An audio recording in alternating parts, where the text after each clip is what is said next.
¿Cómo están? Mi nombre es Christopher Hudson. Mucha gente me conoce como el Forerunner. Yo nací en Brooklyn, Nueva York. Crecí en Long Island, Nueva York, lo que es una zona muy linda de Nueva York. La gente piensa que yo crecí en Harlem, una zona muy fea, pero yo realmente crecí en una casa muy linda. Crecí con mi padre, mi madre, mi hermano mayor, mi hermana. Mi padre realmente, a mi padre le iba muy bien en la vida, tenía negocios, él proveía siempre todas las cosas que nosotros necesitábamos en casa y mucho más. Yo siempre digo que yo crecí en la parte de atrás de un Cadillac porque mi padre tenía carros Mercedes-Benz, tenía varios automóviles y tenía edificios, viajaba siempre a Florida. Era un hombre que trabajaba duro, pero parecía un gángster. Esa era la realidad. Él tenía un corte en un lado de su rostro y siempre se vestía con los mejores trajes y tenía muchas joyas en las manos. Era un personaje muy característico. Pero para cuando yo llegué a tener 12 o 13 años de edad, empecé a tener contacto con las realidades que empezaron a cambiar mi percepción en la vida. No podré olvidar cuando una vez estaba yendo con mi padre a su lugar de trabajo. Él me señaló un carro que estaba parqueado al lado de la pista. Me dijo, ¿sabes, Chris, quiénes están en ese carro? Me dijo, ellos me están siguiendo, son los del FBI.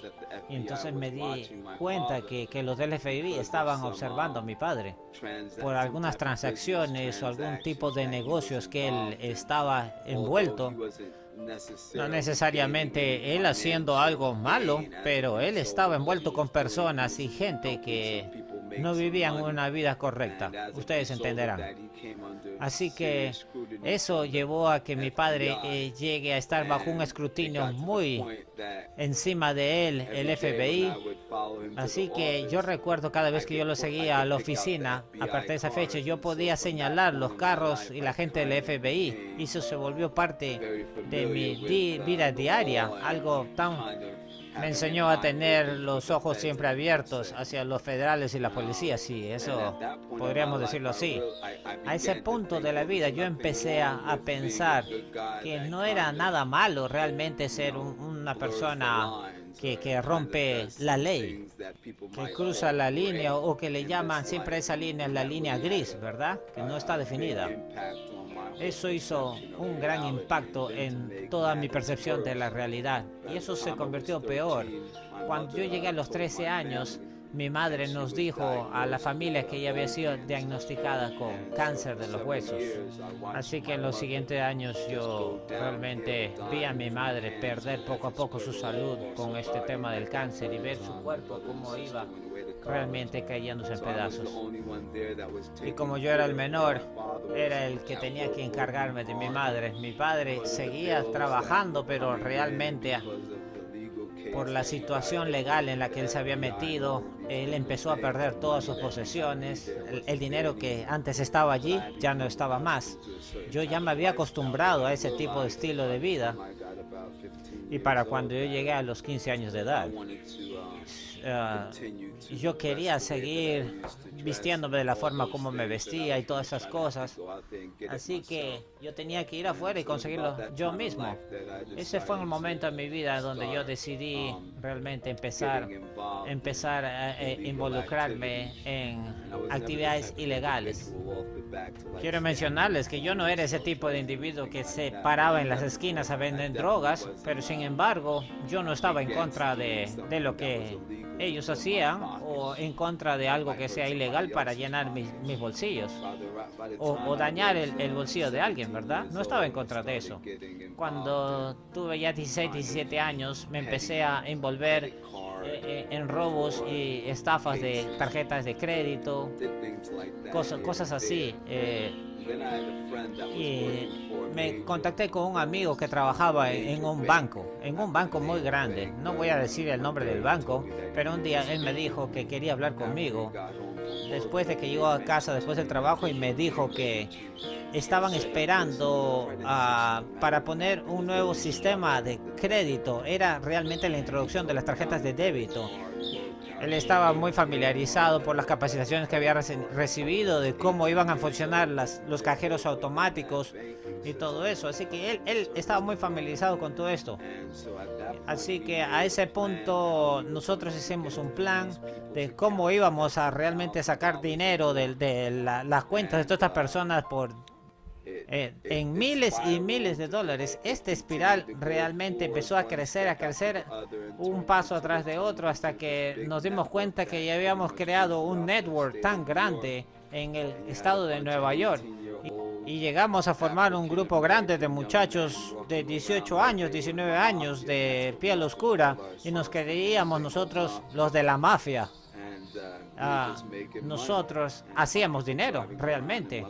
Manejamos carros muy lujosos a la edad que teníamos. Íbamos y comíamos en restaurantes muy lujosos y nos sentíamos como las películas de la mafia, ¿verdad?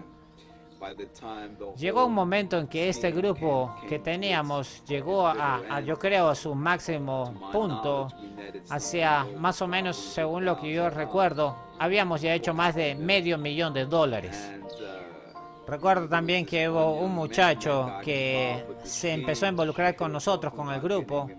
Era joven y yo recuerdo haber estado hablando con mis amigos y les dije, no debemos involucrar a este muchacho, no me parece. Pero el grupo no aceptó mis recomendaciones, lo envolvieron en el grupo. Y ese justamente fue el muchacho que fue capturado por el FBI. Y empezó a dar nombres. Así que como no quisieron escuchar mi palabra, yo me había retirado del grupo. Y este muchacho, para poder salvarse el pellejo, en contacto con el FBI, se acercó a la enamorada que yo tenía en ese tiempo y trató de sacarle algunas confesiones, algunas palabras, que dijera algo acerca de cuánto yo había estado envuelto en este tipo de operaciones. Pero con mi enamorada, era una muchacha de la calle, muy inteligente. Al darse cuenta del tipo de preguntas que le estaban haciendo, ella le tocó el pecho a este muchacho y encontró los cables y los micrófonos que estaban insertados allí, y ella simplemente contestó las preguntas y dio una respuesta totalmente que llevó la dirección de la investigación y me ayudó a poder yo salir de esa situación. Eso realmente fue la gracia de Dios.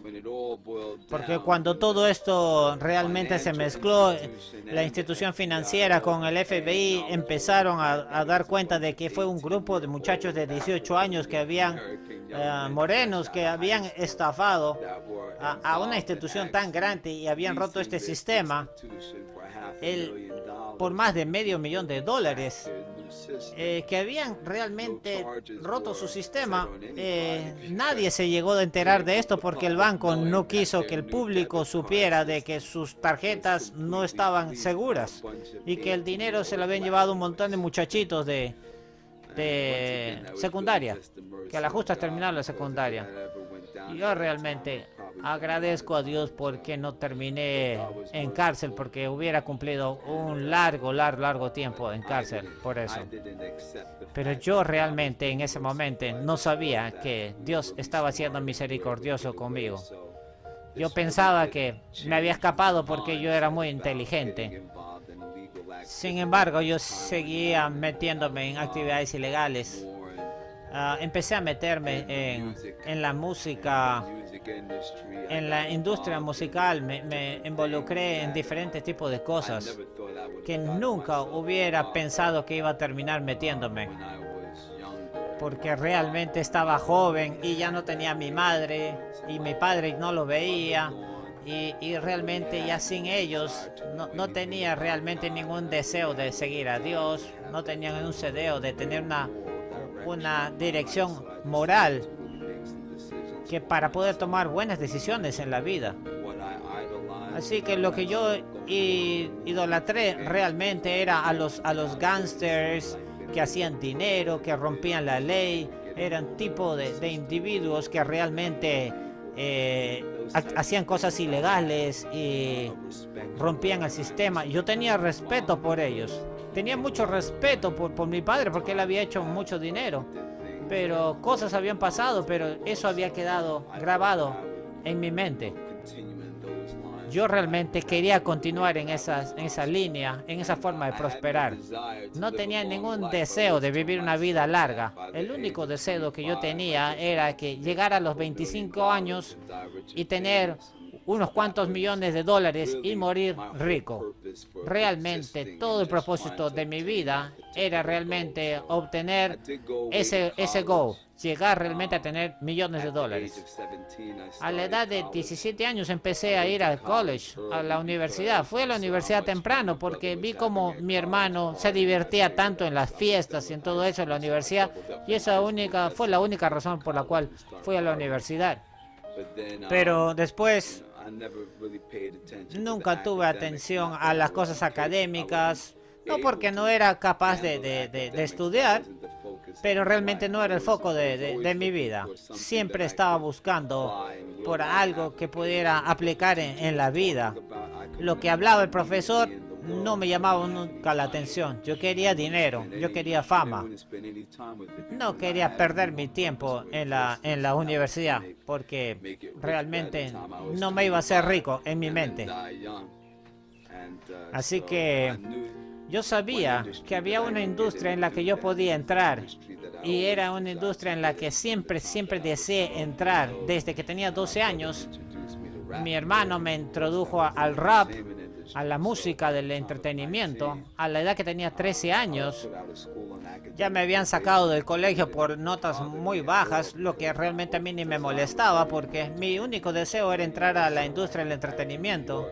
Así que me fui nuevamente a Nueva York y tenía eso enfocado en mi mente, llegar a la industria del entretenimiento. Así que era tan persistente que en cuestión de meses yo ya estaba dentro de la música de entretenimiento. Empecé inclusive a escribir música y letra para videos de música, de rap, de hip hop. Así que empecé a meterme al círculo de ellos, de influencia. Empecé a aprovechar las oportunidades, empecé a conocer a las estrellas grandes, en mirar cómo trabajaban, y empecé a meterme, a hacer mi camino para hacer mucho dinero, el más dinero posible en todo ese tiempo. Recuerdo en ese tiempo, un día, uno de los managers famosos me llamó a su oficina y me dijo: Chris, yo veo que tú has estado haciendo muy bien todo este tiempo en todos los proyectos que te hemos estado dando, y quisiera proponerte algo. ¿Quisieras escribir para una película? Y yo nunca había escrito para una película, pero esa era una buena oportunidad para escribir y empezar realmente a despegar en mi carrera. Así que me di cuenta que esa era una muy buena oportunidad. Iba a probar mi mano realmente para escribir. Dentro de todo esto, mi foco realmente estaba en ser un rapero. Siempre fui bueno en eso. Recuerdo que el profesor siempre llamaba a mi padre y le decía que yo era el mejor rapero de la escuela. Eso no le hacía tan feliz a mi padre, pero eso era mi enfoque desde esa edad. Así que cuando esta proposición se me hizo de escribir sobre esta película, yo dije, claro que sí. Yo le dije, ¿para cuándo lo necesitan? Y me dijeron, para mañana a las 8 de la noche. Yo le dije, mañana a las 8 de la noche. Ya, Chris, tú sabes, es que estamos apurados y hemos tenido un problema acá con uno de los escritores, y tú sabes cómo funciona la industria. Así que anda a casa y trata de escribirnos algo interesante y devuélvenos mañana a las 8 de la noche. Así que salí de la oficina, me fui al supermercado, compré una caja grande de café y me senté en mi escritorio con mi café grande, y mientras empecé a escribir, empezaba a cansarme. Empecé a agarrar el café, no a tomarlo, sino a agarrar el café mismo, y empecé a comérmelo, y empecé a realmente escribir, y antes de las 8 de la noche ya tenía todo listo y se lo dejé en su escritorio. Entonces mi manager, que estaba allí, miró al otro manager y me miraron a mí y me dijeron, Chris, ¿qué es esto? Yo les dije, bueno, es lo que ustedes me pidieron. Les he escrito esto, ¿está bien o está mal? Bueno, así que salí de la oficina, un par de días pasaron y me llamaron y me dijeron, mira, hemos disfrutado grandemente de lo que tú has escrito, lo hemos estado mostrando a diferentes ejecutivos y ellos realmente tomaron la historia que terminó siendo la primera película de Madonna. Esta fue la producción grande que se hizo. Y empecé a tener ofertas de diferentes tipos de ejecutivos para escribir películas de acción, proyectos diferentes en que estoy envuelto. Y en un corto periodo de tiempo podía hacer escrituras para una película, para un programa de televisión, para muchas cosas.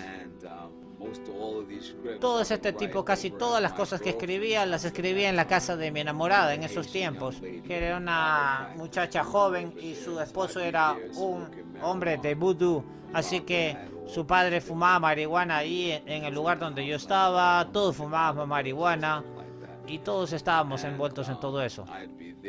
Yo pasaba todo el tiempo allí escribiendo la música bajo la influencia de la marihuana. La música venía a mi mente, las letras venían así directamente a mí y mi enamorada me decía, a veces me decía, Chris, tienes una canción que te acaba de venir a la mente, ¿verdad? Y yo decía, sí, así es. Y empezaba yo a ponerla en el papel, empezaba así solamente. Yo nunca escribía las canciones, solamente me venían a mi mente y me las ponía a escribir. Mucho después yo ya entendería realmente quién estaba atrás de todo eso, ¿verdad? Pero en ese momento yo pensé que yo era bueno, que era inteligente, muy hábil.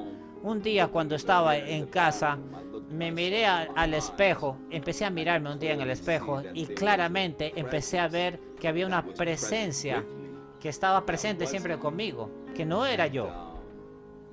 Y mucha gente realmente saltaría en ese mismo momento, tendría miedo, pero yo realmente sonreía porque me daba cuenta que aquella persona que andaba conmigo era la que me daba la habilidad para yo ser exitoso en mi música, en mis escritos, ser exitoso en las calles, porque yo estaba vendiendo drogas también, para ayudarme en las estafas, en los negocios que hacía. Era muy hábil.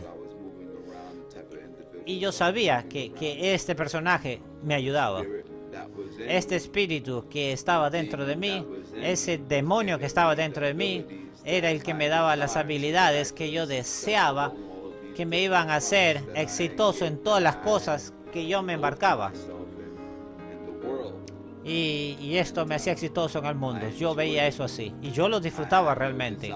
No tenía ningún deseo de estar libre de eso.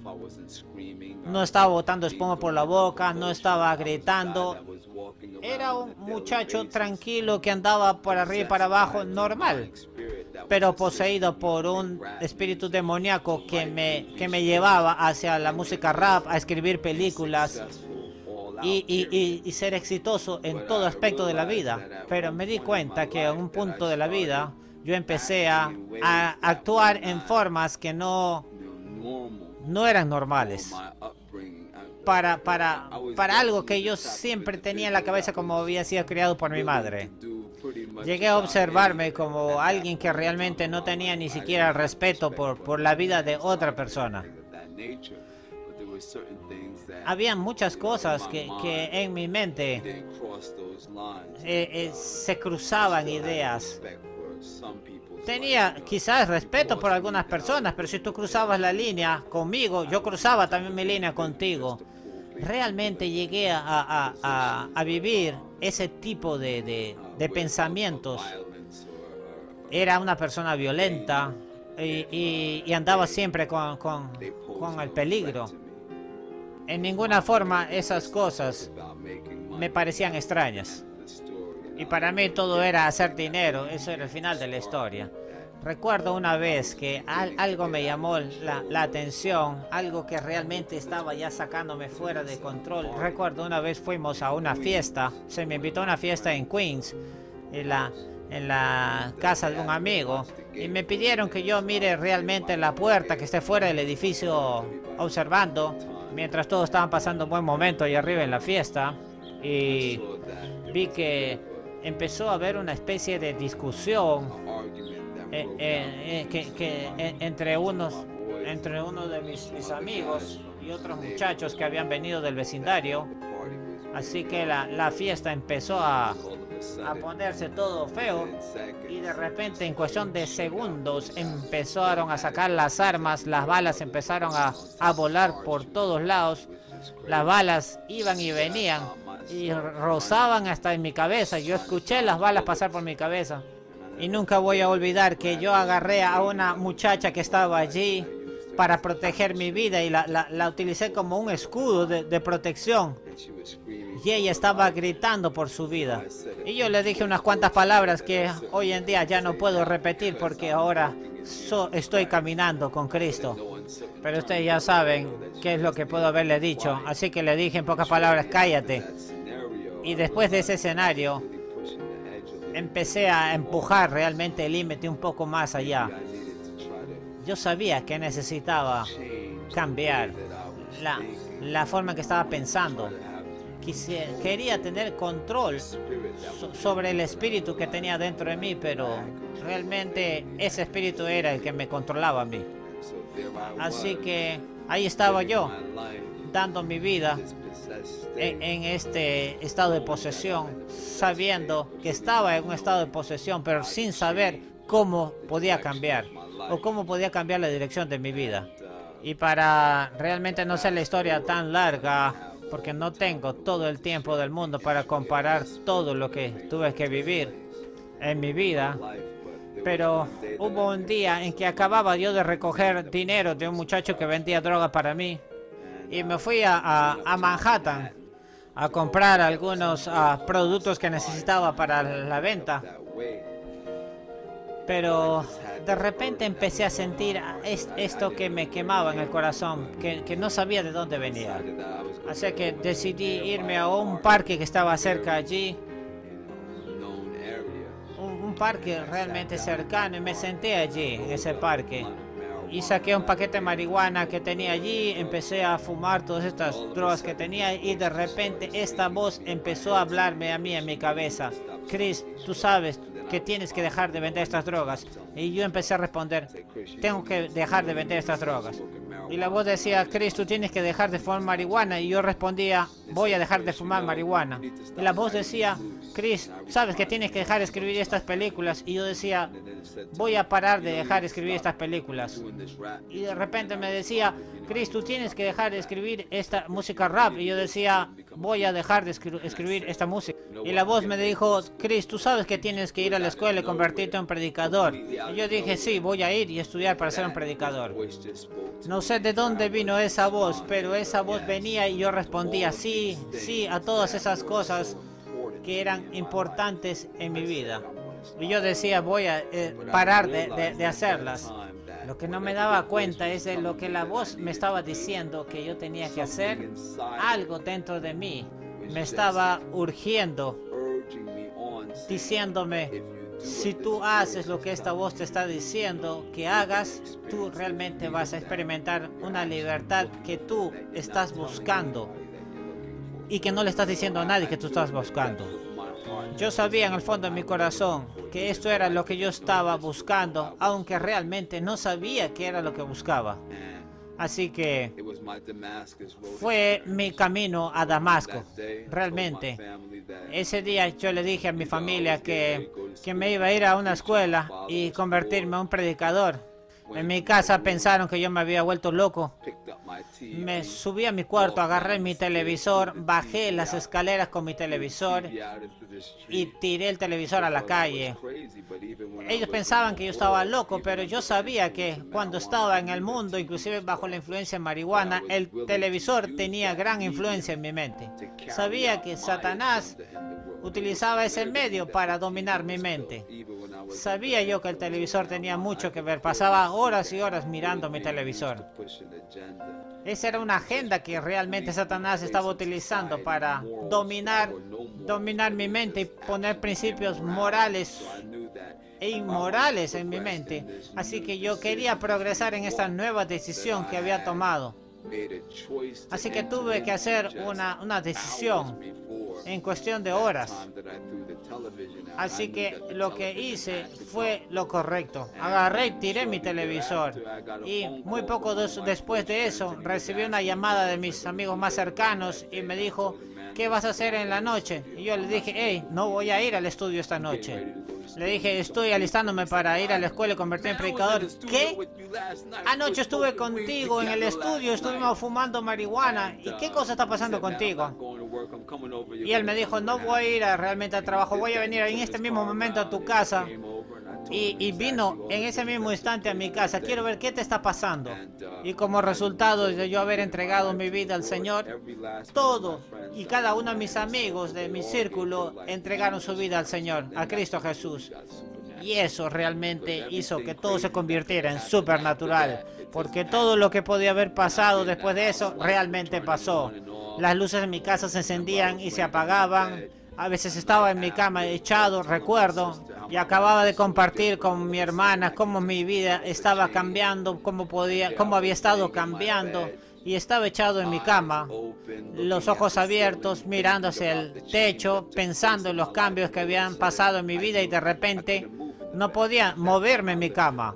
En esa época yo levantaba muchas pesas.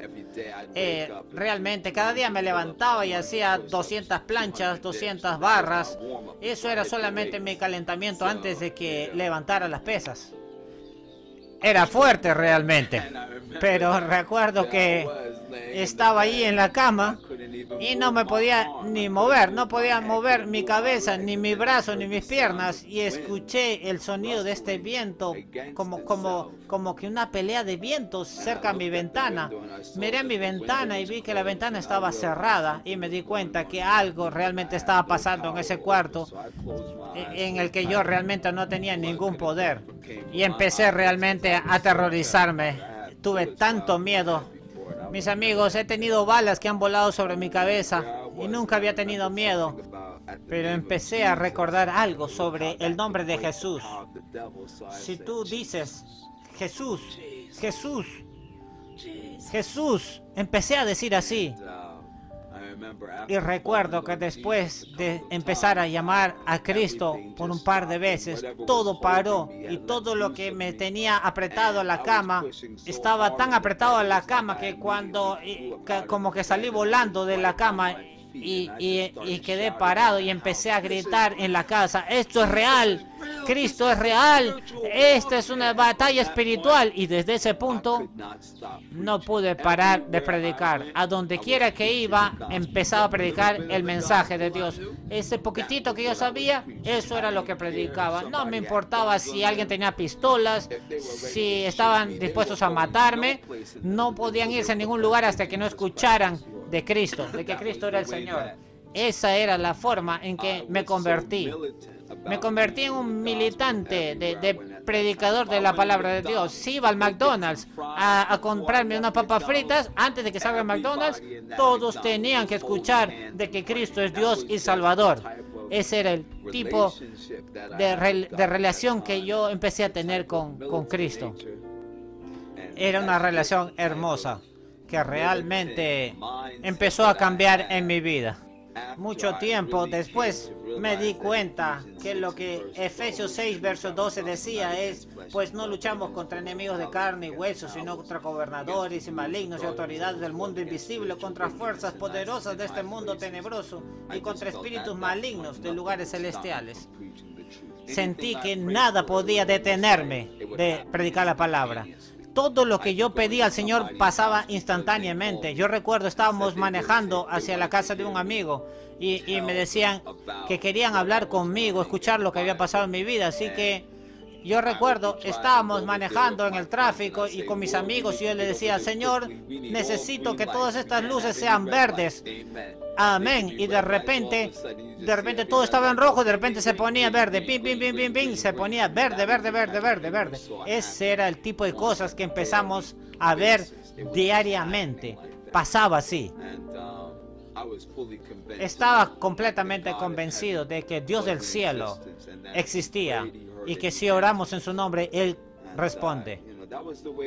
Eso fue la forma como pasó mi verano en esa época. Todo era una cosa supernatural, otra supernatural. Recuerdo que invité a esta enamorada que tenía antes de que todas estas cosas pasaran en mi vida, que no la había visto ya por mucho tiempo. Le conté todo lo que el Señor había hecho en mi vida, cómo era real, cómo era poderoso, cómo me había cambiado, cómo el Señor quería usarnos. Empecé a hablarle a ella. Recuerdo que el piano estaba sonando en la casa de mi padre. Yo tenía algunos amigos en la casa de mi padre y en el cuarto donde estaba sonando el piano, yo sabía que todos estaban durmiendo, y la razón por la cual todos mis amigos estaban durmiendo es porque habíamos estado toda la noche, toda la mañana orando, y ellos se quedaron dormidos completamente.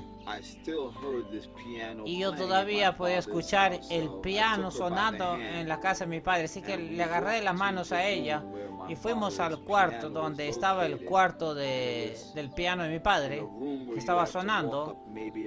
Y en ese cuarto nosotros teníamos que caminar maybe 3 gradas, y cuando entramos vimos las teclas del piano moviéndose aquí y allá, pim, pim, pim, pim, pim, sonando solas.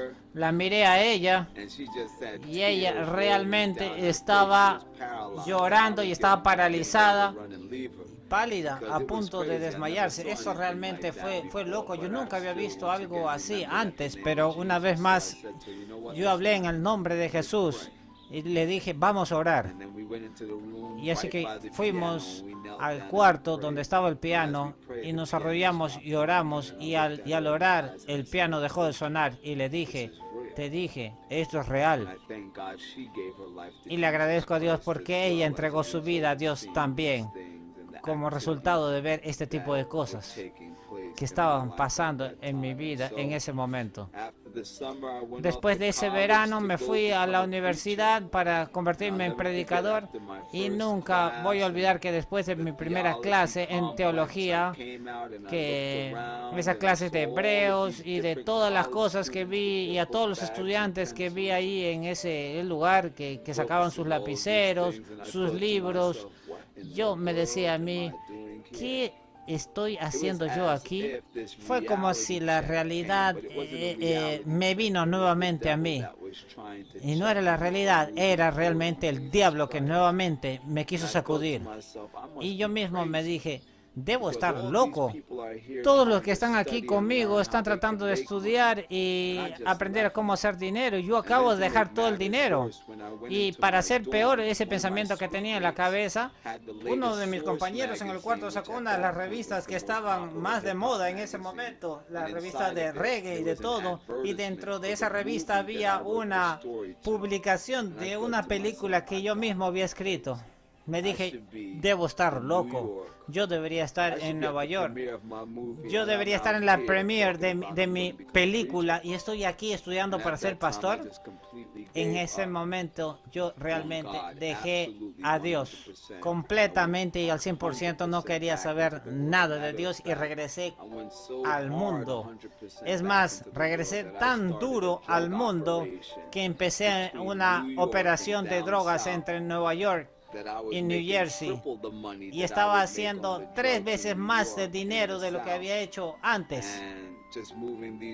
Empecé a moverme en este mundo de las drogas, tratando de hacer dinero, y mi enfoque fue nuevamente al mundo del entretenimiento. Regresé al mundo del entretenimiento, a los negocios. Allí empecé a hacer este álbum que el Señor me había detenido a hacer anteriormente, pero tenía todo listo, dispuesto. DJ Crew era el manager que yo tenía, y si alguien conoce el mundo del entretenimiento, DJ Crew en los años 1990, 2000, era, si tú estabas relacionado con él, él era el hombre. Si tú estabas con él, tú estabas realmente, y ese es el final de la historia, ya lo habías hecho. Yo sabía que estaba de vuelta adentro. Hablé con él, me senté en el estudio nuevamente con ellos, y estuvieron 100% dispuestos de apoyarme. Y aquí estaba yo hablando hace un momento de convertirme en un pastor, un predicador, y el diablo me agarró en cuestión de segundos con una decepción masiva, solamente cuestión de segundos, para hacerme sentir que yo estaba loco y lo que estaba haciendo en el nombre del Señor era una tontería y que había simplemente perdido mi mente. Y ahora me estaba trayendo de nuevo de vuelta a la realidad donde yo iba a hacer dinero en el mundo del entretenimiento, iba a ser famoso, vender drogas y hacer todas estas películas. Esa no era una realidad, esa realmente era una decepción del diablo, un engaño del diablo. Y sentí ese engaño. Y ni siquiera puedo mentir acerca de eso porque eso es lo que realmente me pasó. Así que aquí estaba nuevamente vendiendo drogas de nuevo. Empecé a escribir nuevamente para las películas. Empecé a escribir nuevamente para las canciones.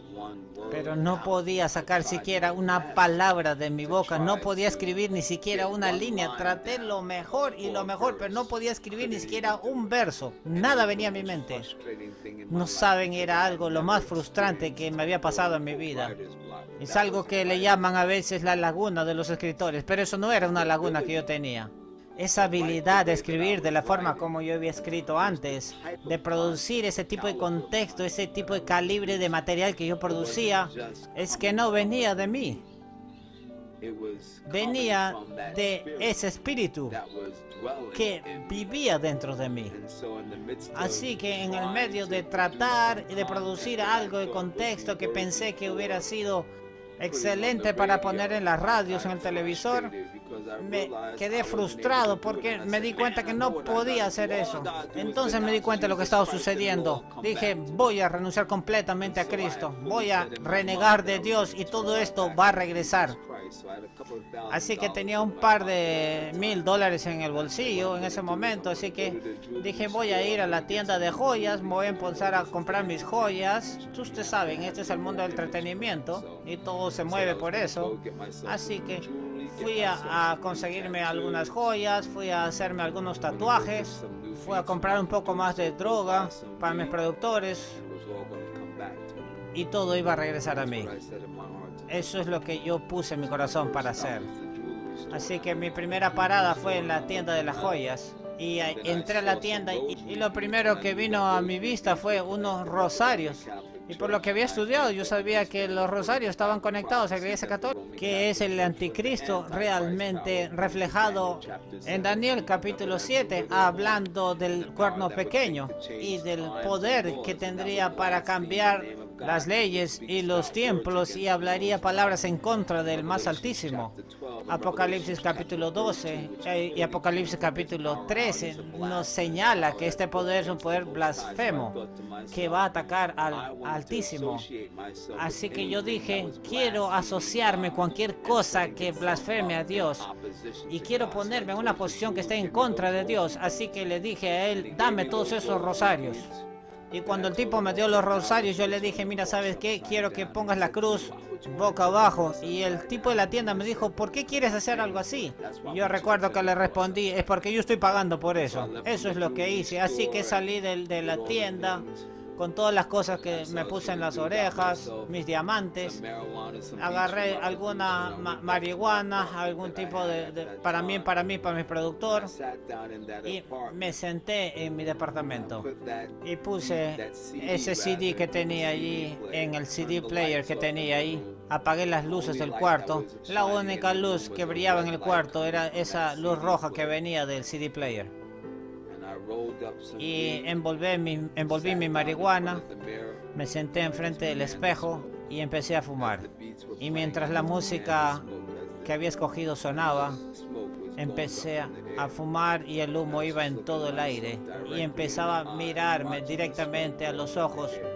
Y mientras estaba fumando, en ese mismo momento, ustedes saben qué pasó. Todo vino nuevamente a mí. Estaba haciendo canciones tan rápido como mis productores me la pedían. Estaba tratando de hacer las canciones tan rápido como me las pedían porque no quería que Jesús me parara como me había parado antes, como el año pasado, en ese parque donde me había sentado. Y me mantuvo de poder avanzar en mi carrera y de ser exitoso en el mundo del entretenimiento. Pero después es difícil para mí tratar de explicar o encapsular todo lo que sucedió, de decir en unas pocas palabras todo lo que el Señor tuvo que hacer nuevamente para regresar de esa situación en la que yo estaba ahora. Pero voy a avanzar lo más que puedo en la historia. Un evento sucedió en mi vida donde yo terminé en la cárcel.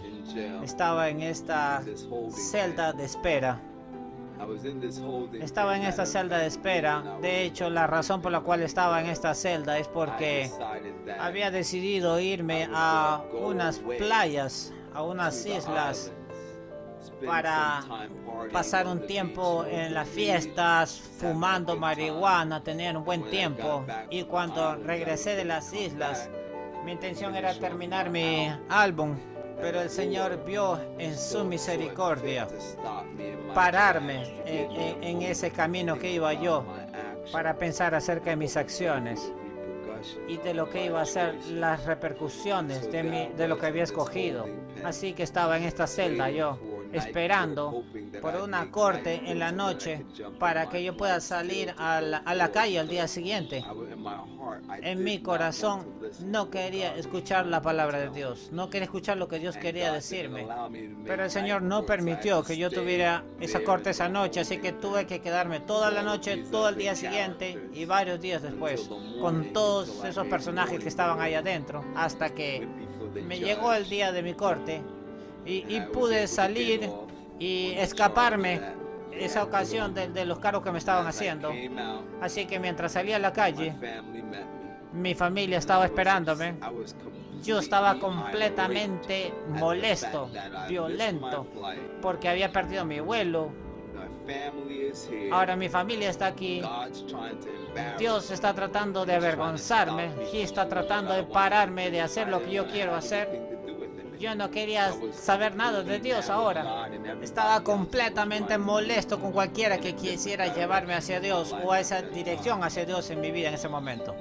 Así que minutos después nomás de que salí de la cárcel, lo próximo que recuerdo es que estaba yo echado en una ambulancia, porque me habían herido acá en el brazo con una herida que era literalmente para muerte, que requería realmente como 80 o 90 puntos.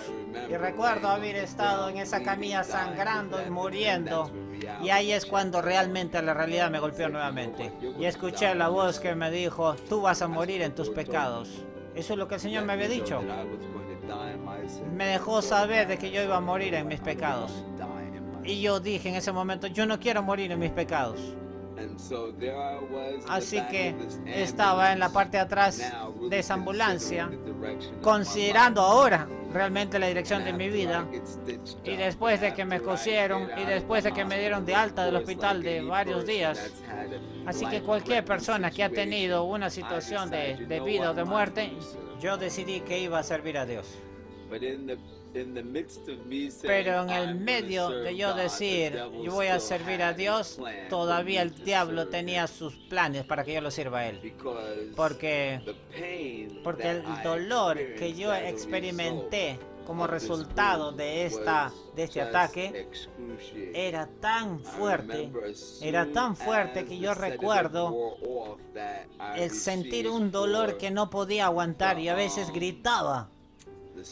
Recuerdo que empecé a experimentar un dolor como nunca había sentido en mi vida. Así que los doctores me pusieron en unas medicinas tan fuertes para calmar el dolor. Unas medicinas para calmar el dolor que yo terminé siendo adicto a esa medicina. Y para hacer las cosas peores, el doctor en la clínica donde yo iba para hacer mis chequeos, él sabía que yo era adicto. Él sabía que yo era adicto a esa medicina y me dijo de frente un día: mira, ¿sabes qué, Chris? No te preocupes, solamente pídeme la medicina, lo que tú necesitas yo te voy a dar. Porque si tú te sientes bien, si tú te sientes mucho mejor y tú te sientes mejor, me hace ver bien a mí. Así que él me incrementó la dosis de la medicación para el dolor. Y lo hizo todo peor para mí. Y una vez más me vi corriendo nuevamente hacia el mundo, mordiendo de la misma manzana.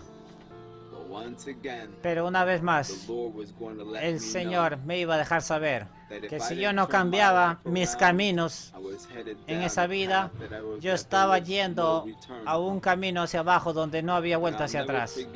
Y nunca voy a olvidar que fui de vuelta a la clínica a hacer mi chequeo y había un doctor que realmente parecía que se preocupaba por mí y me preguntó: ¿por cuánto tiempo llevas ese yeso en tu mano? Y yo le dije al doctor cuánto tiempo llevaba con ese yeso. Y el doctor me dijo: ¿qué? Inmediatamente me pusieron a un lugar ahí de cirugía y empezaron a trabajar con el yeso, lo sacaron. Y me miraron en los ojos y me dijeron: joven, te voy a poner en este mismo momento por una terapia física inmediatamente. Pero cuando salgas de este hospital, tú tienes que ir a casa y estar trabajando en tu mano por ti mismo. Porque si tú no empiezas a trabajar con esta mano ahora mismo, no vas a poder usarla por el resto de tu vida. Y cuando yo escuché eso fue completamente, no sé realmente qué palabras decir. Ese fue un momento muy duro para mí. Cuando llegué a casa y empecé a mover mis dedos que estaban completamente así, cruzados, podía escuchar cómo sonaban todos estos tejidos. Y no voy a olvidar ese momento que en el espíritu empecé a llorar a Dios. Dios, ¿qué voy a hacer? ¿Qué se supone que debo hacer? Esta es mi mano derecha. Esta es la mano que yo uso. Y si no quieres que yo esté rapeando y que no esté haciendo todas estas cosas en el mundo de entretenimiento, voy a necesitar mi mano derecha. Esta es la mano que tengo que hacer. ¿Qué quieres que haga con mi vida? Y le dije: Señor, no te pido que me des sueños, no te pido que me des visiones. Sinceramente, ni siquiera creo en visiones o sueños. Pero Señor, dame un sueño, dame una visión, dime algo. Déjame saber qué quieres que yo haga con mi vida. Y esa fue mi oración. Esa noche tuve este sueño. Y este sueño era tan real que terminé golpeando mi mano mala contra la pared cerca de mi cama. Así que me desperté con un dolor tremendo en la mano. Pero cuando el dolor pasó, terminé inclusive a sonreírme, porque inclusive me di cuenta que el sueño era tan real que estaba golpeando las paredes. Poco después, cuando recordé del sueño que había tenido y qué tan real había sido, que inclusive había golpeado hasta la pared. Por lo tanto, acababa de tener una experiencia religiosa con Dios como resultado de haberme visto en una situación tan difícil, y sabía que algunos cambios tenían que venir en mi vida si estaba dispuesto a seguir a Jesús. Empecé a tener mis cultos en la mañana, empecé a estudiar mi Biblia, empecé a buscar a Dios en la mañana, en la noche. Una mañana que tenía mi culto de mañana, ese sueño vino a mí una vez más y estaba disponiéndome a sonreír, pero antes de que sonría, el Espíritu de Dios claramente me habló a mí y me dijo: no sonrías, porque ese es el sueño que tú pediste. Y el Espíritu del Señor empezó a explicarme lo que significaba ese sueño para mí. Y ese sueño fue así. En el sueño yo vi una ciudad grande, una calle grande, inmensa. Era como una calle grande en Manhattan, pero era mucho más grande. Saben, Dios nos habla a nosotros en términos en los cuales nosotros podamos identificar, ¿verdad? Así como Nabucodonosor era un idólatra, a él también le dio un sueño con una imagen grande que tenía que ver con los imperios del mundo y el final imperio, que era el de Cristo, que iba a tomar control en esta tierra. Pero ese tiempo en la vida yo era un hombre que amaba la vida de las calles, me gustaban las cosas rápidas. Así que el Señor utilizó las calles para darme este mensaje. Así que esta ciudad larga y esta calle tan larga, llena de carros que iban y venían rápido a velocidades altas, Era una calle muy agitada. Y había una vereda que cruzaba allí. Pero esta vereda estaba completamente sucia. Completamente sucia. Tú no podías ni siquiera ni mirarla.